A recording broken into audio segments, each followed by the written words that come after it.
Lots of you guys, you mentioned in the comments that you've appreciated whatever video it was because it inspired you to do whatever it inspired you to do. And I'm like, well, I suppose that's the ultimate objective. That's as good as it gets. To inspire people. To give them, or give rise to them, you, having an inspiration. Inspiring. To inspire. To breathe in. You see? So if we have inspiration, then you are inhaling spirit. And I look at that and I go, well, that's exactly what I'm about. And so when we look at the words and concepts that people say, then it's kind of like, brilliant. So my spirit is inspiring your spirit to be more active. Whether I'm speaking about meditation or out-of-body experiences or working out, eating better, foraging, climbing a mountain, all these sort of things.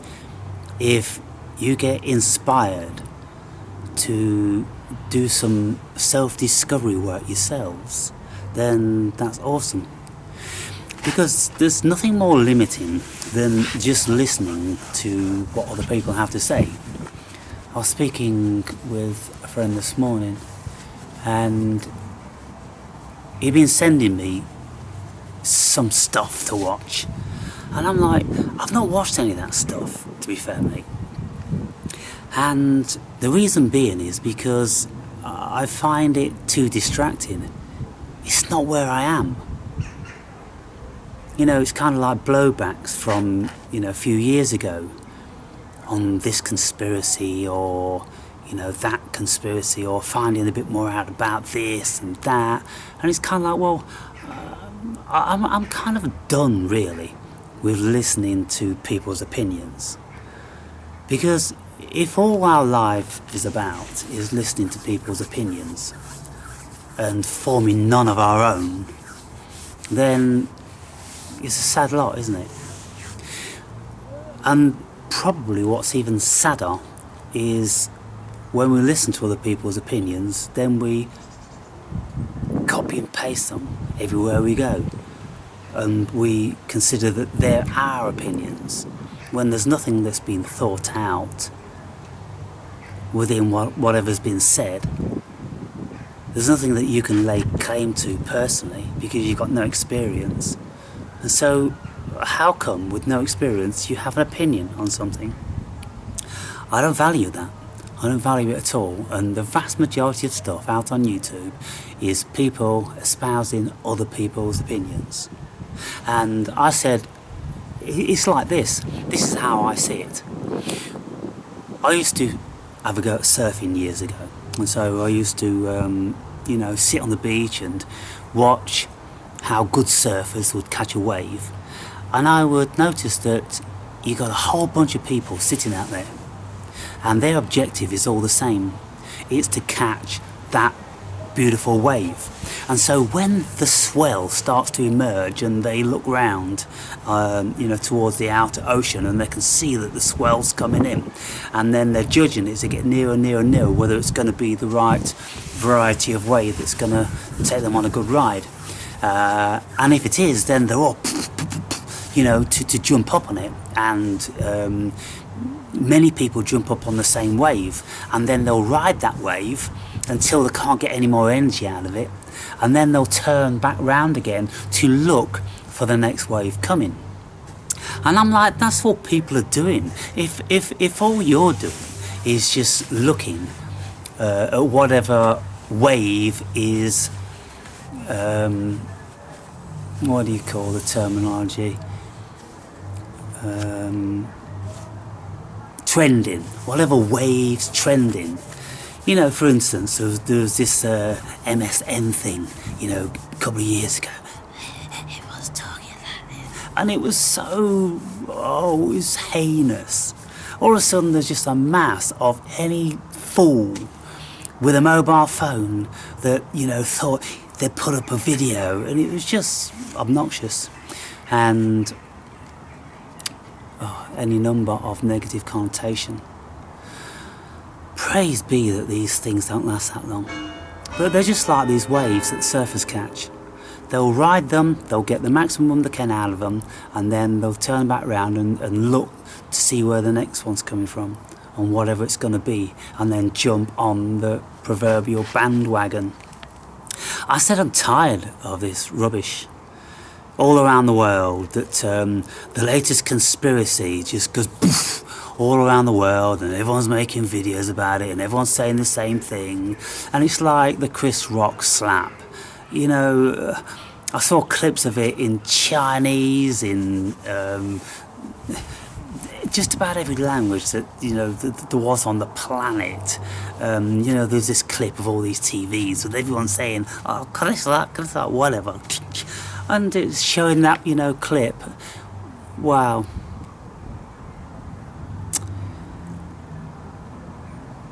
Just best to avoid that stuff, people, at the end of the day. You know, I suppose we all have to do it to a degree. So we see the format, we know what's out there, we know how it is. But, you know, like Alan Watts says, when you get the message, just hang up the phone. And so I was bang at it, you know, for 12 years. I was extracting every last ounce I possibly could out of the internet. And there was no rabbit hole that never went down. And, you know, I was on the case with everything, looking from a psychoanalytical perspective. The world was my patient, humanity was my patient, and I wasn't looking at these things from the perspective that most people were. I was looking at them from an analytical perspective to see how easily humanity is beguiled, and how senseless most people are, and how they will all just jump on the same bandwagon, saying the same old rubbish just to get a little bit of ounce of profit out of it for themselves. They're all milking the same cash cow. And you know, when we've got these things like the California fires, and it was a laser, and they've done this and they've done that, and everybody's on it. And then the next thing is you know, a wildfire here, or bushfire there, or, you know, excessive rain here, and it's all the conspiracy things, you know, going round and round and round, just in, you know, different shapes and colours. Once you know what's going on, people, then there's more to this world to discover. And so I said, well, you know, it was very fortuitous of the events in my life over a year ago, which took me on a different trajectory and gave me time to be with myself, just with me. Another human being, just looking at other human beings, and reading and meditating and just being and looking at the world, and, you know, how people were, just a fly on the wall, just eavesdropping and observing all this stuff going on, and realising, well, you wouldn't really be missing that much if you never had anything to do with it at all. If you just found yourself a nice little spot, like I have now, out of the way of everybody, just me and you, just having a bit of a chat, just opining, just passing something on. And so the whole thing about my videos inspiring, well, that's all I'd want, really. I don't want anybody to copy what I am doing or saying. I don't want anybody to take on board what I'm saying is gospel and must be followed and adhered to and paid forward. No. All I am doing, Spirit is working through me, and hopefully Spirit is penetrating you from time to time, and you then will be inspired to read some of the things I'm speaking about, or some similar stuff, and to do some of the things I'm doing, because all what I'm doing is wholesome at the end of the day. You know, natural nature walks, foraging, sampling the fruits of the earth, meditating, working out, reading, and just trying to contemplate and meditate on the nature of being. And so coming back from all that is really, really emancipating. And I don't feel the slightest loss by not being involved in it, you know. What am I missing? Am I missing, you know, the next great event? Am I letting it all pass me by not being involved? Well, it's all the same stuff, over and over and over and over again. It's kind of like watching a cowboy movie, Cowboys and Indians. Once you've seen one, you've seen them all. And so there's other things to do with our lives and spend our time. And if we spend time in silence, then it really is of significant benefit. Just chilling the mind and letting it all go.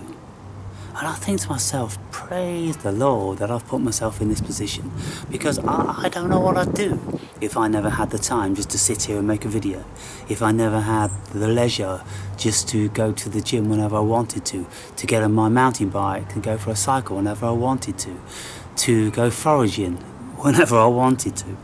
I mean, yesterday I had a bit of an experience. I made a small video about preparing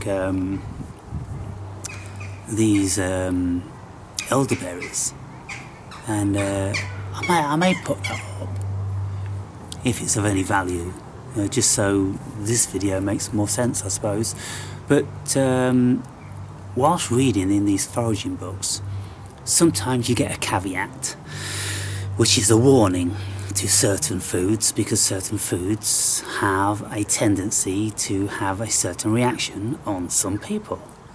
And you'll never know whether you are one of those people or not unless you try these foods. And so I don't want to live in fear and ignorance, as I'm always saying to you. So if something is renowned for having the likelihood of making you feel not very good, then I'm like, well, I wonder if I'm one of those people.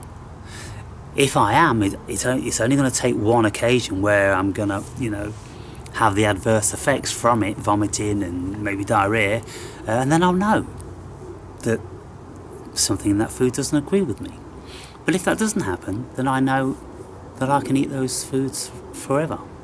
And so yesterday I tried these elderberries, and I was out having a good forage, and as I was foraging, I was, you know, putting the palm of them, probably about 20 at a time, and probably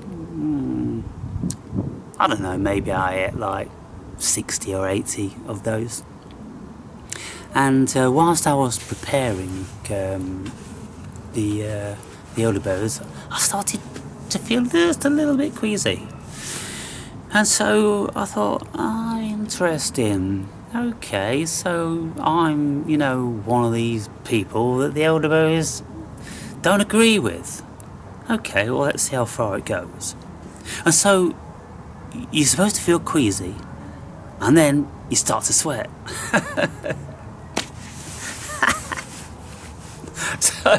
so within 10 minutes, I was sweating like a pig making bacon.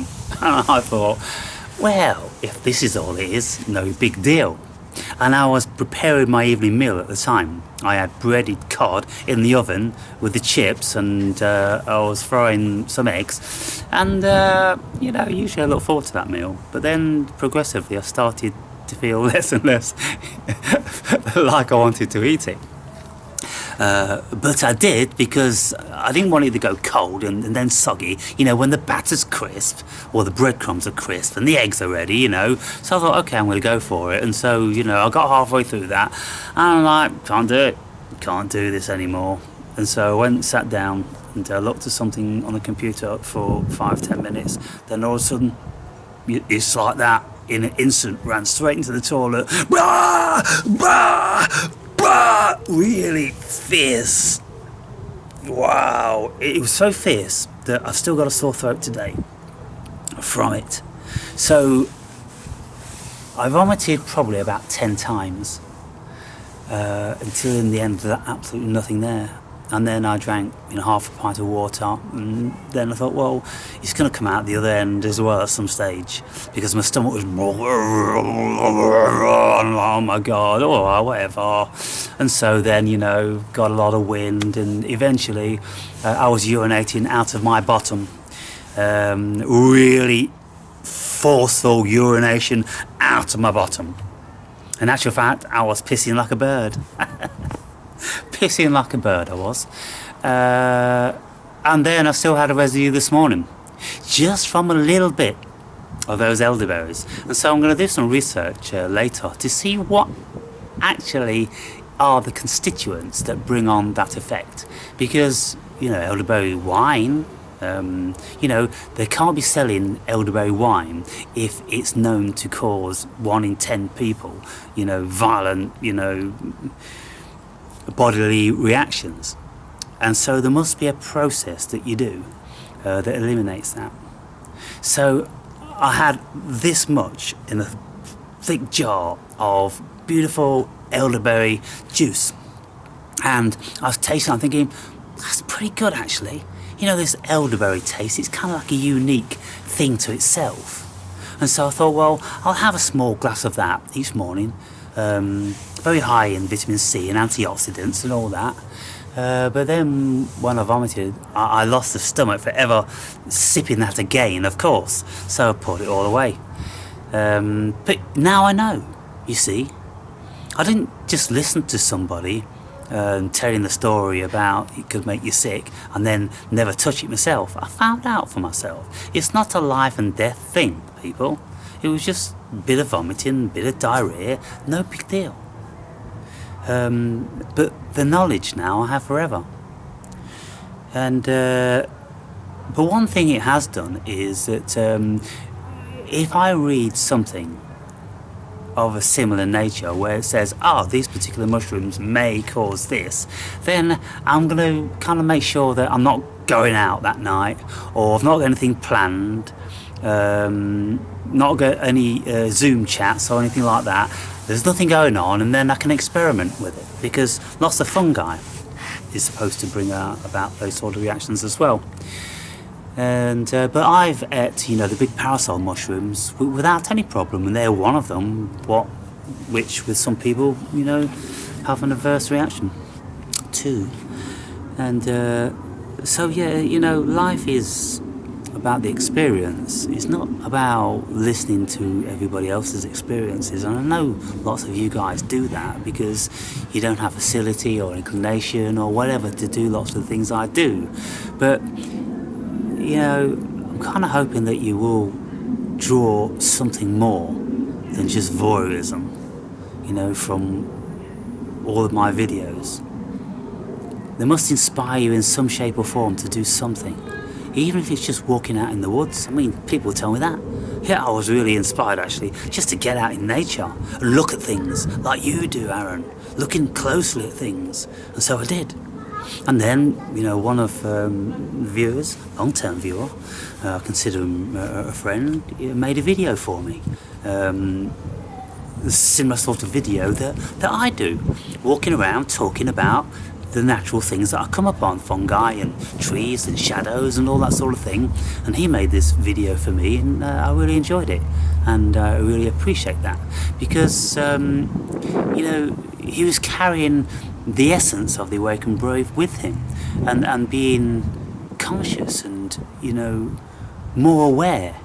And that's what I'm trying to do in my videos. I'm trying to bring about a greater heightened level of awareness of what is going on here, what you are all about.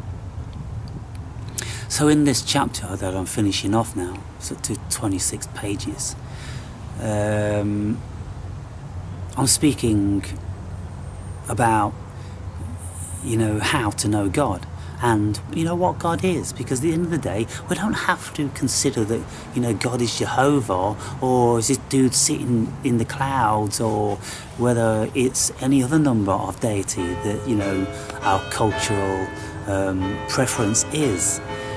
It can just be yourself, your higher self. You know, I'm a great adherent to that the consciousness that we have pertains to a larger consciousness, which is the mind of God. So we're all shards of God consciousness, and we're having this experience for God, basically. We are suffering for God. We're suffering so God doesn't have to. Or maybe God is feeling our suffering in all of these multitudinal ways, you know.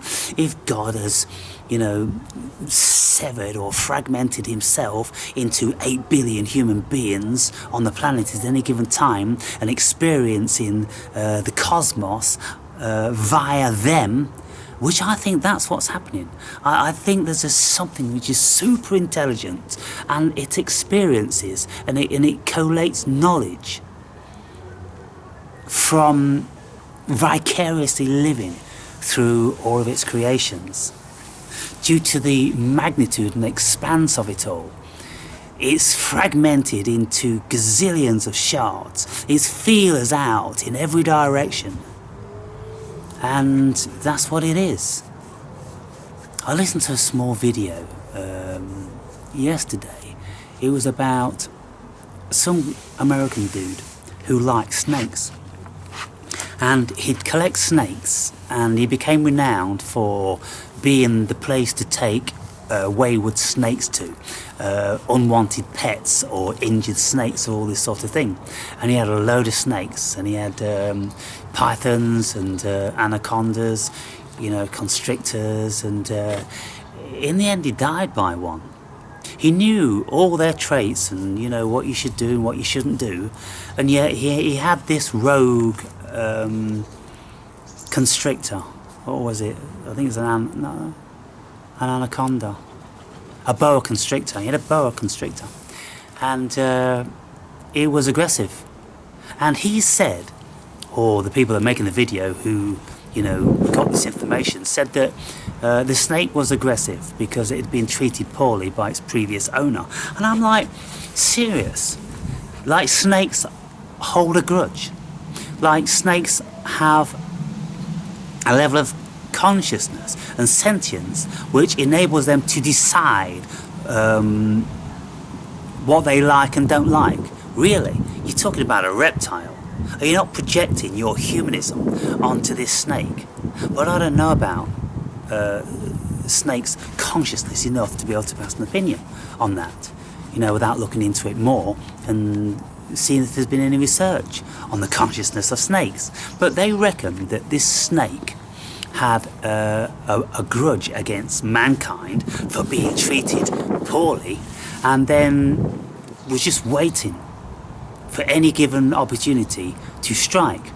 And it struck, and it grabbed hold of him. And I can't think for the life of me how he couldn't wrestle his way out of, you know, the grips of a snake. I mean, the head is about as big as your hand, and okay, so they may have pretty sharp, you know, uncompromising teeth, but unless it grabs you on your face. I saw a black panther get attacked by one of these snakes, and it bit him on the side of his head. And he wrestled and wrestled and wrestled, and eventually, you know, he's got claws, strong claws, got the snake off his face. But an animal like a gazelle or something like that, they don't have the strength or the wherewithal to be able to do that. But a human being, I would have thought, you know, he would have dragged his body out somewhere to a place where he knew he had some tools. He would have had these tools lying around just in case, because he'd informed his mum what to do just in case. And so but she didn't evidently do what she was told, because when she found him on the floor, he wasn't dead at this time, with the constrictor wrapped around his neck. He was unconscious, but she didn't know whether he was dead or alive. But she never tried to stab the snake or anything like that. She called the police, and then the police came and they ended up having to shoot the snake. Well, how long did that take? She probably could have saved her son's life if she had any courage, and used the head a little bit and got a knife and just went, fuck you, that's my son. You think it's a piece of meat? You know, so whether this snake did or didn't have this grudge, grabbed hold of this guy, and he was a young guy, 30 years old, fit and able, and I would have thought he would have just been able to, you know, whatever. If you know about a constrictor, you know what its game is. You know it's going to want to curl around you and constrict. Well, if it's going to curl around your body or your head, you put an arm in the way, don't you? If it's around your neck, you put your hand up through like that, so it can't squeeze it so tightly, you know? You do something. Anyway, you know, some things I'll never be able to fathom out in this world. But that's what happened. And why I got onto that subject, I don't know. What the point was. I think there was probably a point originally. Maybe it will come back to me. But it's all about being God, realising you're God. You see, one of Jordan Peterson's favourite lines is when he's asked, does he believe in God? Because he's always speaking about it, and he's got this whole series of biblical studies and everything. He says, I act as if I do. Well, if you act as if you do, then you are acting as if you are. Because if you believe that, you know, that there is a God and God created us, then we are made of God, and so therefore we are God, aren't we? You know, we're God's creatures, and so why don't we act like it then? And acting like it, then you do what's right to the best of your ability. And you know, this life experience that we're having is a very selfish experience, because there's nothing else going on except self. Everywhere you look, it's the self that's looking. Everything you do, it's the self that's doing it. Everything that's being done to is the self. And so, as far as we're concerned, we are actually the centre of the universe. And depending on where you're watching me from, you are the centre of your universe. We're all centres of our universe, and the universe goes on, apparently infinitely, in every conceivable direction around us, to the same degree, because we are the centre of it. Our consciousness now, here and now, is the centre of this universe. Does that make you feel kind of special? And so if you start to get to thinking along the lines of, well, if I believe in God, then God wants me to act in a certain way. These ways in which he wants me to act all are beneficial to this thing. You know, love thy neighbour, and don't hate, and be kind, and love, and well, all this stuff is beneficial to us. Doubtless it's beneficial to all of the people around us, but most certainly it's all beneficial to us.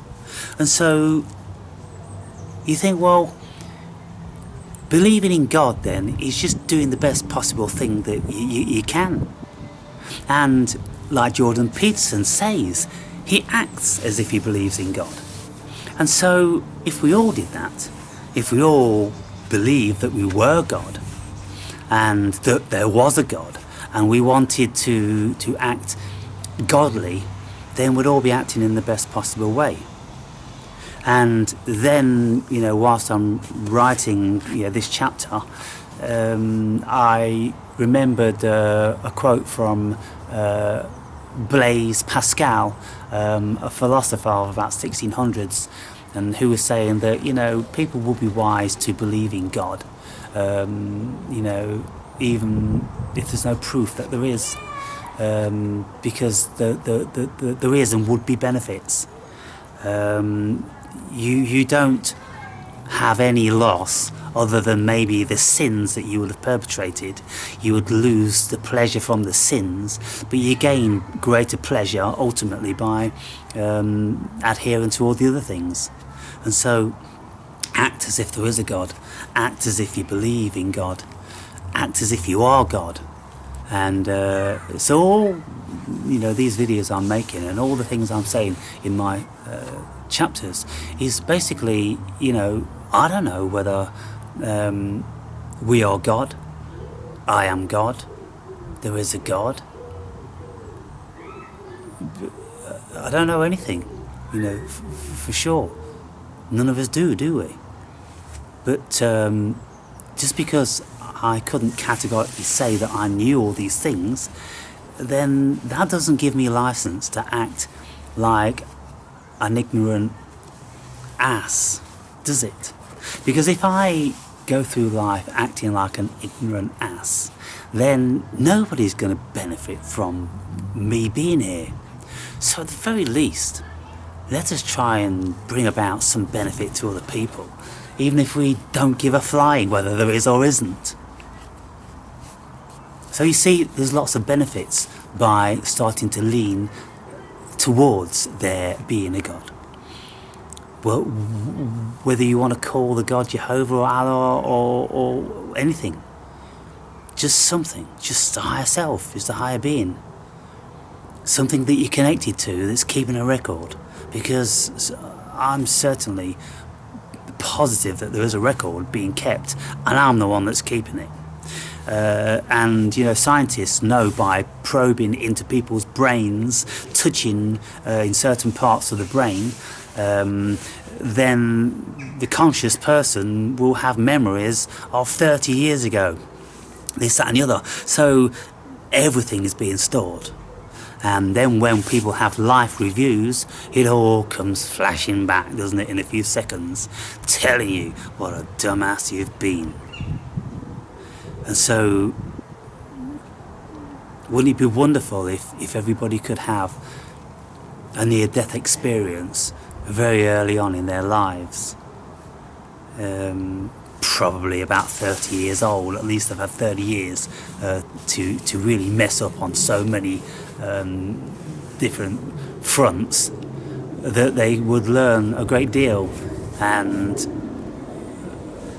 they will probably change their ways and then live out the rest of their life being vastly more beneficial to the human race. But alas, that isn't the case, and so very few people have the privilege and benefit of that. But if we can become awoken, then it's kind of like a near-death experience, because something does die, and it's the autonomy of the ego that dies. It's no longer autonomous. And so when people speak about ego death in relation to taking psychedelics, well, you don't need psychedelics to have an ego death.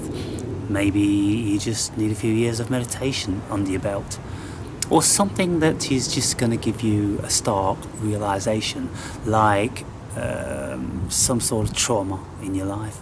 Trauma mostly brings about the awakening, and when people have so much trauma that they can't bear anymore, then something has to shift within their consciousness, and it either shifts in a negative way, whereby they'll want to take their lives, or they'll go deeply into negative drugs or alcohol, or they'll have a bit of a spiritual awakening, and then they'll want to start eating well and exercising and appreciating life. You know, it's kind of like the luck of the drop, whether you go left or right, you know. Yeah, in this book, all I'm trying to convey, in as many ways as I possibly can, in all the ways that I've experienced in my life. You know, there's just so many, and the more, you know, I'm just like, oh, I'll move on now to the next chapter. It's like, oh, yeah, well, you got this to write about, and then you got that to write about, and then don't forget, you know, to drop this in there. It's like, oh my God. And so, yeah, I need to break up my days and go out and do different stuff, you know. There's a load, you see. I'm like the funnel. It's just one, you know, analogy. I'm the funnel guy. I'm funneling all the experience that I've had in this universe, and all the experience is up there, and it's bearing down on me, and it's coming out through my fingertips, and it all has to come out here. And I feel that, you know, the funnel is probably about a quarter as full as it was when I began. So it seems I've got another 3/4 of the funnel to empty before I'm downloaded. So I'm done. I've given you all the information that I consider to be important. And that's a wonderful thing. It's kind of like, you know, anybody that's wrote anything which is interesting, powerful or important, they've put it out there, and you know, I'm compelled to put whatever I've experienced out there because something in me considers it important enough to do so. And it's a bizarre thing because it's kind of like irrelevant whether anybody reads it or not. And as I've been saying, it's going to be out there. You know, snippets of it are coming out in these videos, and there'll be, you know, X number of books bought ultimately, and you know, I suppose as long as there's a little bit of an interest in the book that make it profitable for publishers to keep it in print, then there'll always be these copies around. But you know, who knows? And it's like, you know, lots of books, invariably, they have their heyday well after the author has perished. Well after. Because lots of times people were writing beyond the scope of the average human being. And, you know, when I'm speaking about this metaphysical stuff, and I'm, you know, asking around and looking around at who else has had all these things. And, you know, very few people have. You can find them, of course, you know, YouTube's full of them. But if you want to walk down the street and find one, then the chances are very, very slim. Or amongst your friends and family, very, very slim. And so people who have such experiences are not that copious. And so yeah, that's about it. So the sun's out, and it's a Sunday afternoon in a relatively sleepy little village where I live. And basically the only noise, unless you've got some youth with his music playing in the car driving by, and you won't hear anything except the church bells ringing or the doves up on the ridgetop. And that's pretty cool.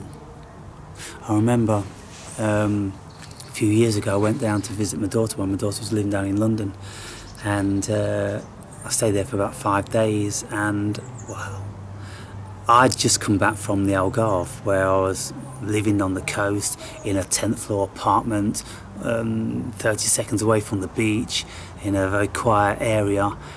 And I went back to London, where every 30 seconds a plane's going over, every 20 seconds a train's going by, or there's a bus, or there's a moped, or a motorbike, or, you know, all this stuff, incessant. And she wasn't feeling very good mentally. And I'm like, well, that, I'm telling you now, you don't realise it because you live here the same as everybody else. You don't realise how sick you are. You don't realise how sick this environment is making you when you never get a moment's respite from all this noise. On one of the days we walked up to one of the parks in London, and you know, albeit it was nice, the squirrels and the birds and everything around, but every 30 seconds literally there was a plane taking off from Heathrow, and beep beep beep beep, you can hear in the distance, and it's destabilising to the psyche. And so when we become still, and when we've had peace, like I've had peace, it reconfigures the mind. And so this is the metaphor, of course, for the cave. And this is the metaphor for Jesus going into 40 days and 40 nights into the wilderness, which, you know, many other, you know, big names have followed just to see what all that's about. It's just basically going into a meditation for that period and a fast. So you're fasting and you're meditating. You're not out in the desert where you're not, you know, got easy access to water, and somewhere where you can actually, you know, rest in peace, you know, without the wind howling around and the sun burning your face off. No, it's not in that sort of wilderness. It's just sitting in your humble abode without anybody around in meditation. And of course fasting, because when you fast, then the psyche starts to play games with you. Your ego kicks in and it tells you. This is the whole metaphor with Jesus encountering the devil in the wilderness, when Satan came and offered him the whole kingdom can be his if he only bows down and worships him. Well, you know, what was all that about? It was whether you're going to give in to the weak ego or not.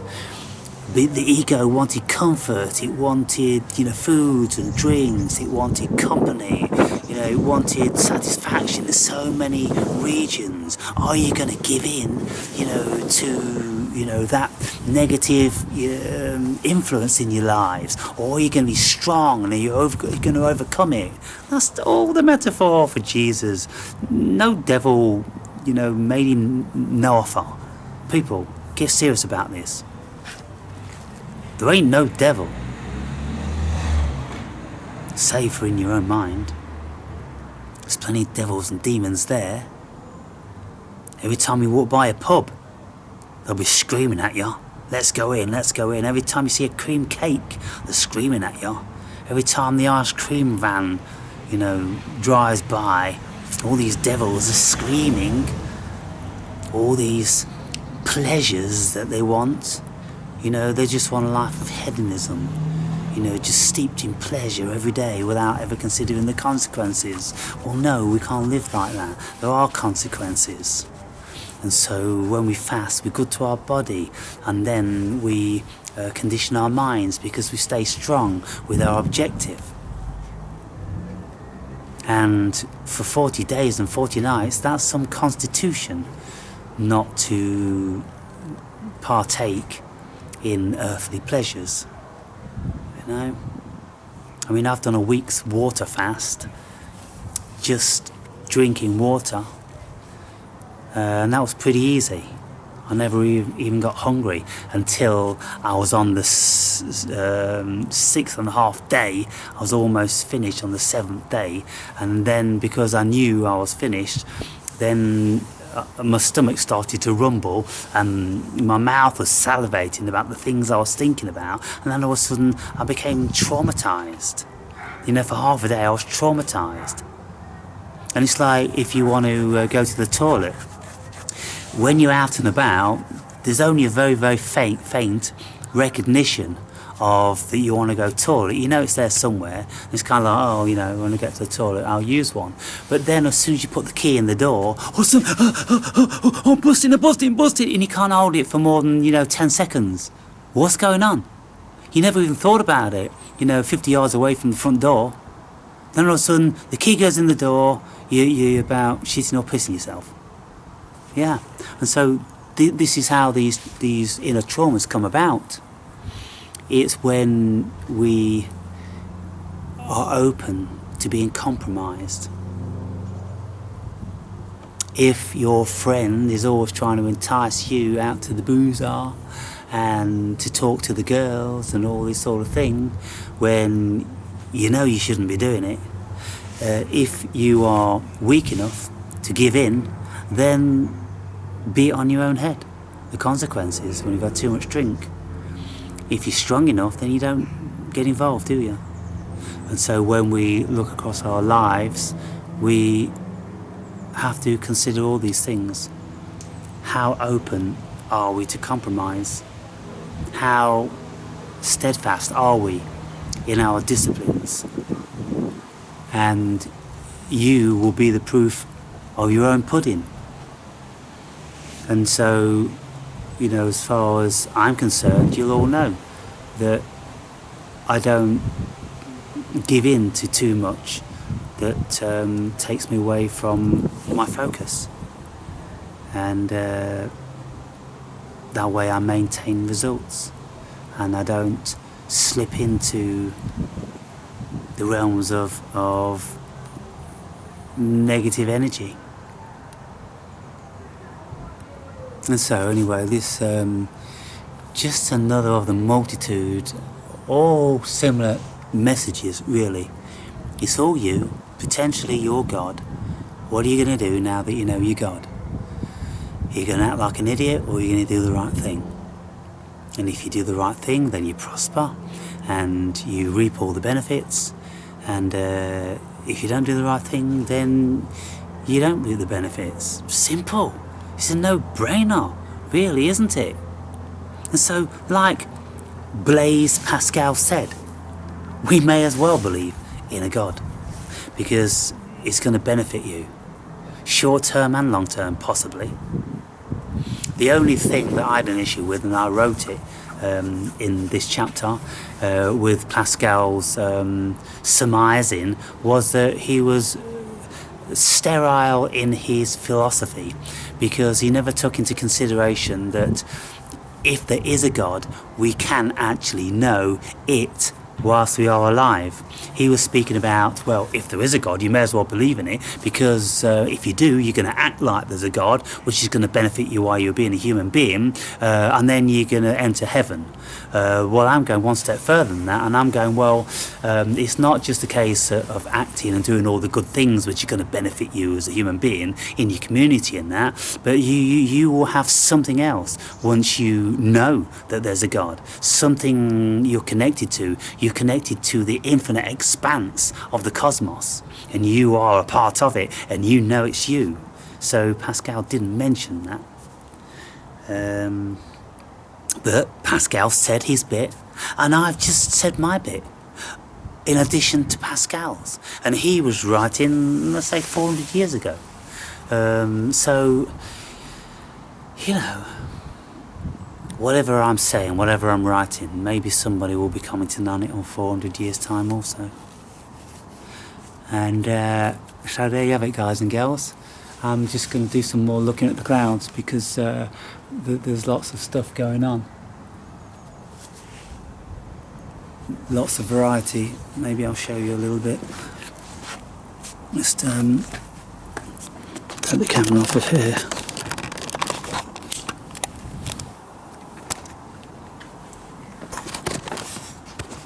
And we've got that stuff going on over there. Then that chemtrail there, where you can see the sun is shining on it and illuminating a part of it, and it looks like a vertebrate, yeah? That's interesting, isn't it?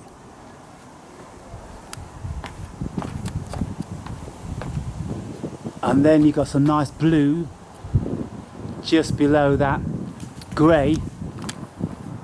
And then look at that there. Look how that has gone like a fish's skeleton, with a spine and then poof either side. Wow.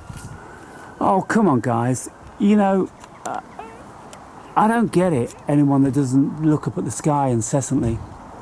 How on earth is that produced? How has that scattered from that centre point into those streaks? What is going on up there with the energies to be able to do that? It's just like an artist that just got his brush and painted that side and that side. What sort of energy? You see, you can ask yourself these questions. What wind force was doing that? Some wind that made manifest in a very, very thin strip and all of a sudden split in half, you know, with great speed and power to stretch those chemtrails either side like that. If it was a chemtrail,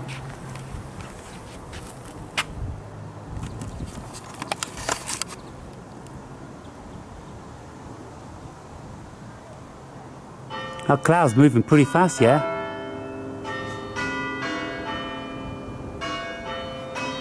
And you see, I decided to look at the clouds, and I got up, and just at that moment, there was something incredible to see.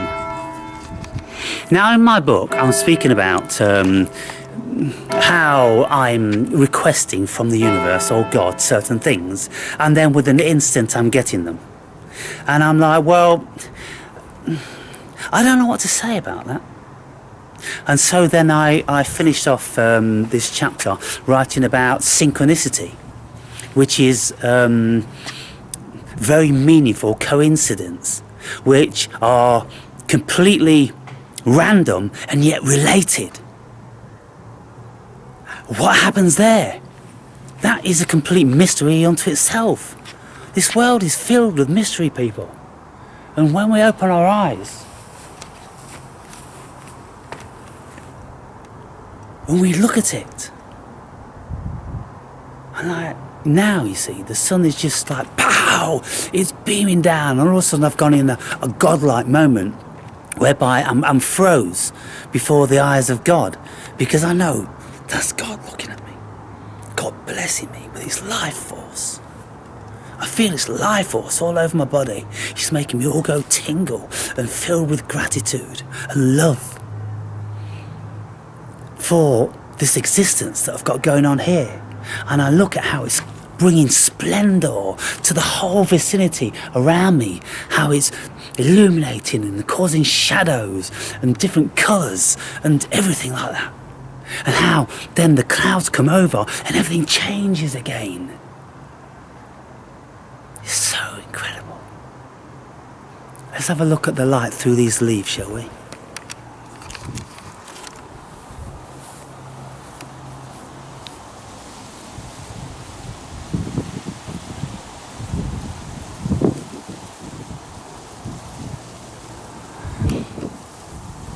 This is an incredible tree, and I made a video about this tree a few years ago, and one of the things that's beautiful about it is that when these branches are young, you see how furry that is? It's so wonderful and furry, absolutely beautiful, and it's just got a very faint stickiness. Now, the branch isn't furry here, it's getting more furry here until it goes further and further up when it's more and more furry. And then these beautiful, incredible fronds, looking so incredibly exotic.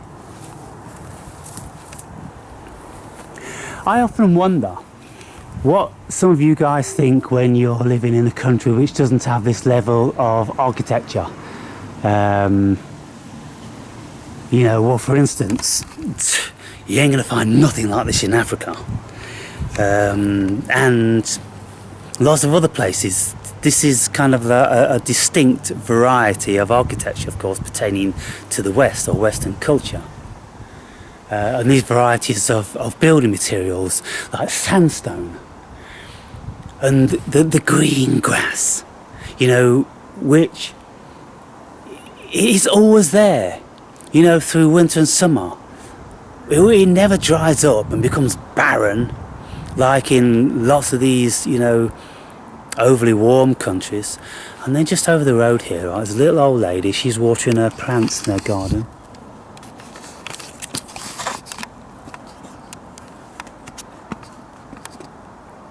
And she's got sunflowers.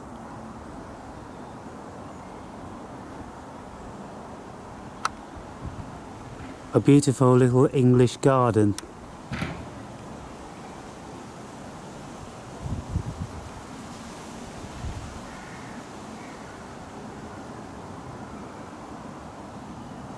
You know, this thatched cottage here, hundreds of years old. Look how it's all burrowing out like an old galleon. You know, I'll just finish off this video. Who's buried there?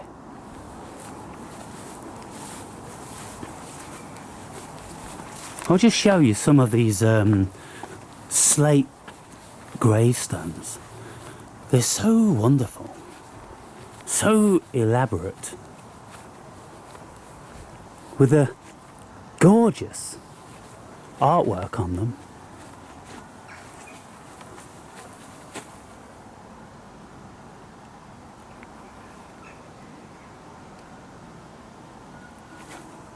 A yew tree. Apparently you can eat these berries, you know. Only you can't eat the seed in this seed. But even when you see that, you can see it's stringy and it's slimy. But they're kind of sweet tasting. But, so yeah.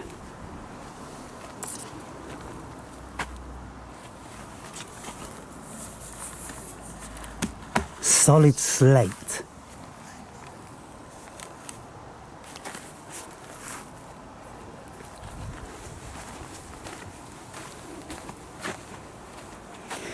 Seems that they had this theme going on here. What does this signify? What is that all about, this genie looking thing?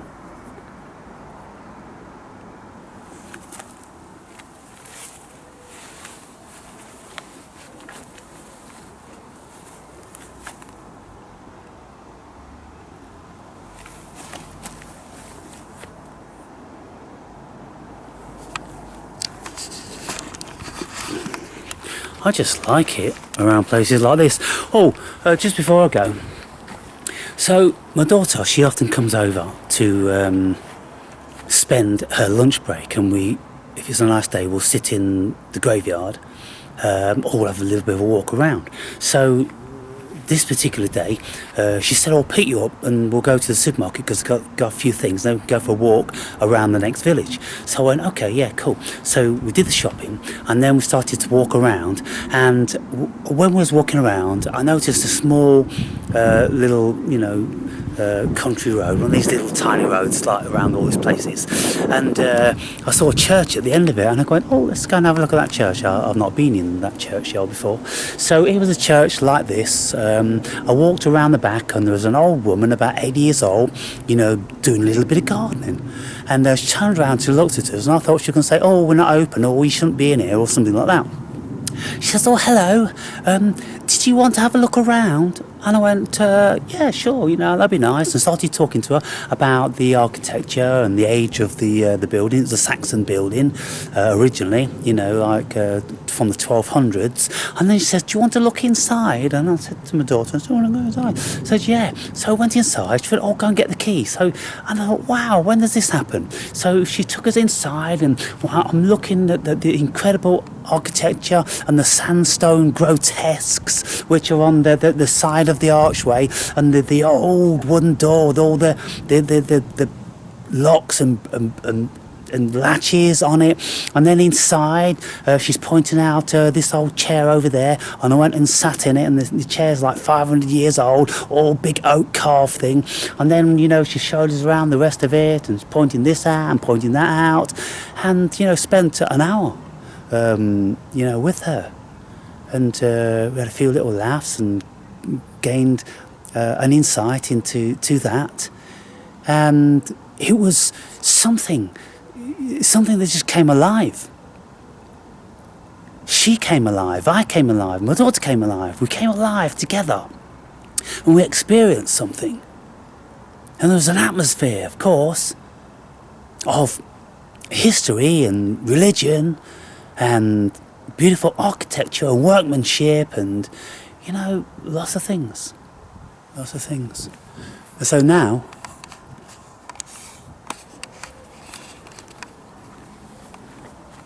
isn't this just beautiful, people? And then we look up again and we see the sky like that. It's not often that we get chemmed over here, but today there's a few of them. And that one that went poof, you know, we've all gone back together now. What was all that about?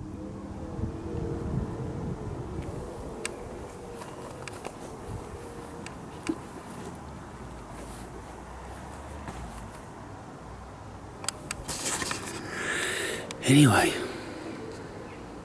if you got this far, you're doing well. If you got this far, you're not pressured by life sufficiently to consider that every last second is so valuable, because you do have quite a lot of leisure. You have to have quite a lot of leisure. That's why most people that watch my videos, they're not working for whatever reason. And that's the beautiful thing, when we have the time, and you have the time just to sit and listen to my musings and ramblings, and the energy that comes with it. There's no urgency, there's no super editing every time that I swallow and I think I've paused for like 1.5 milliseconds and you'll be getting bored, and I'm terrified and insecure about that, so I'll edit that out and I'll edit that out and I'll edit. No, you know that there's none of that going on. There's just freedom going on, and I know you appreciate that and you're with it. And that's why not many people watch my videos, and even if my channel had been around for years, there still wouldn't be a lot of people. They want these sound bites instantly. They want Twitter. That's all they can deal with. They can't deal with anybody like me. Good God, what would they think when they come upon somebody like me? I'm obviously insane, you know, hanging around scary churchyards with all that hair and beard. You know, he's obviously, you know, lost it. Until you just start to listen to what I say, and then maybe some of them would realise, actually I don't think he has lost it. I think he's found it. Now there's the thing, I thought he'd lost it by looking at him and the sort of videos he makes, but listening to him, you discover that he's actually found it. Well, I think I'll end there. Have a great day, peeps. Catch you later. By the way, if anybody wants to have one of those Zoom conversations like I had with Marcel, I'll be back doing that again. I can do one a week for those of you who are interested. And you don't have to be too afraid about what you're going to say, because we're not live. And if you want, at the end of the video, if you think, oh, I shouldn't have said that, or, you know, I made a fool of myself saying that, well, I can send you the video and you can edit it on YouTube, so you can take the bits out that you don't even like, you know, if you feel insecure about that. So anyway, just an option, because I realise it's not everyone's bag to be kind of vulnerable, to think, oh, I'm being recorded and all that sort of thing. No big deal, you know. But first and foremost, just try to be aware that whatever you don't want to speak, you see, often we'll have a conversation for half an hour or an hour, catching up and talking about this, that and the other, what people don't want to go public, you know, so we can do that. and then we'll do the public thing. And what I say to people, and what I've said to them in the past, is just write, a bunch of subject matter or questions that, you want to talk about.